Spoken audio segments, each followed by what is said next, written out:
toujours plus d'actu sur BX1+. Voilà, des jets de projectiles, des voitures de police incendiées, des gaz lacrymogènes, des arrestations. La grande manifestation des opposants aux mesures sanitaires a dérapé hier en fin d'après-midi. Bonjour Arnaud Bruckner. Bonjour Fabrice. 35 000 manifestants, c'est donc le chiffre de la police.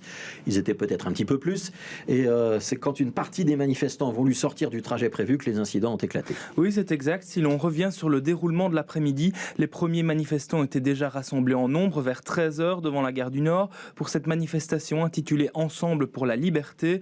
Le cortège a débuté peu après, parcourant la petite ceinture notamment, avec des manifestants protestant contre le Covid Safety Kit, le pass sanitaire ou encore le traitement médiatique, le tout avec un masque peu présent. Un premier incident a éclaté vers 14h45 et le premier usage du véhicule arroseur de la police et de gaz lacrymogène. C'est à ce moment-là que certains manifestants ont voulu s'écarter de l'itinéraire prévu et ne pas remonter l'avenue des Arts, mais plutôt tenter de rejoindre le quartier européen, notamment via les tunnels. Quelques dizaines de minutes plus tard, c'est encore sur la petite ceinture et les rues avoisinantes que la manifestation finit de dégénérer, avec des feux d'artifice tirés vers la police, des jets d'objets divers et des casseurs s'en prenant notamment au mobilier urbain, aux véhicules de police et aux vitrines de magasins. Notons que parmi les manifestants, outre la majorité d'opposants somme toute pacifistes aux dernières mesures, on a également pu voir des drapeaux nationalistes flamands et visiblement des membres d'extrême gauche et d'extrême droite. Utlaatste Nieuws parle d'ultra, de clubs belges de foot armés de feux de Bengale, des gangs de motards et des militants néerlandais. Ce matin encore, plusieurs rues sur le passage de la manifestation étaient jonchées de débris. Alors quel bilan? Je vous propose d'écouter Ilse Van de Keer, porte-parole de la zone Bruxelles XL, interrogé par Jean-Christophe Peuzès et Frédéric Dehaenau. Au total, il y a eu 42 arrestations administratives et 3 arrestations judiciaires. De ces 3 judiciaires, il y a 2 personnes qui ont été mises à disposition du parquet. Ça cadre dans des dossiers coups et blessures envers des policiers. Donc ces arrestations judiciaires, ce sont des personnes qui ont été violentes envers la police? Oui, 2 de ces personnes-là ont été violentes envers la police et une autre personne avait dégradé une installation. Pour la police, il y a quand même entre-temps 6 personnes qui ont été blessées, donc 3 ont été amenées hier à l'hôpital, ont pu quitter après soins. Ils subissent une incapacité de travail et ce matin, on a eu 3 personnes qui se sont ajoutées, donc au total, il y a 6 policiers blessés qui ont besoin de soins. Et des blessés aussi parmi les manifestants, il y en a un qui a eu par exemple un dégât à la main, c'est à cause d'un pétard si j'ai bien compris. Oui, effectivement, donc il y a un blessé parmi les manifestants qui a été amené à l'hôpital hier pour recevoir des soins.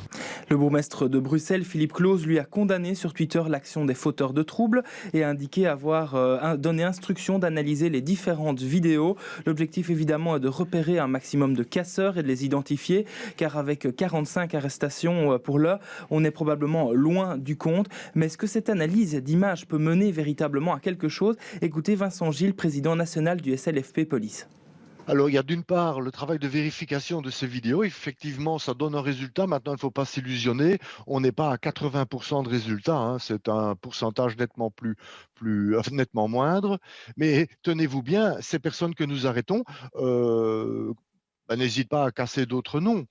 Ce qui veut dire que ce travail d'enquête-là, qui est un travail de pure enquête, est aussi porteur de résultats. Et les 2 résultats réunis font qu'effectivement, on atteint un pourcentage raisonnable d'identification et d'arrestation. Alors il faut rappeler, Arnaud, que cette manifestation elle était bien autorisée par les autorités. Oui, par le bourgmestre de Bruxelles, Philippe Claus, qui avait fait définir un parcours pour la manifestation. Parcours qui, comme on l'a dit, n'a en partie pas été respecté. Et Vincent Gilles m'expliquait que pour conseiller le bourgmestre en amont face à la manifestation, la police a effectué un travail de veille sur les réseaux sociaux, mais que celui-ci devient de plus en plus compliqué, notamment face à ce genre de manifestation. Alors Philippe Claus aurait-il dû ne pas autoriser cette manif? Je vous propose d'écouter Vincent Gilles à nouveau.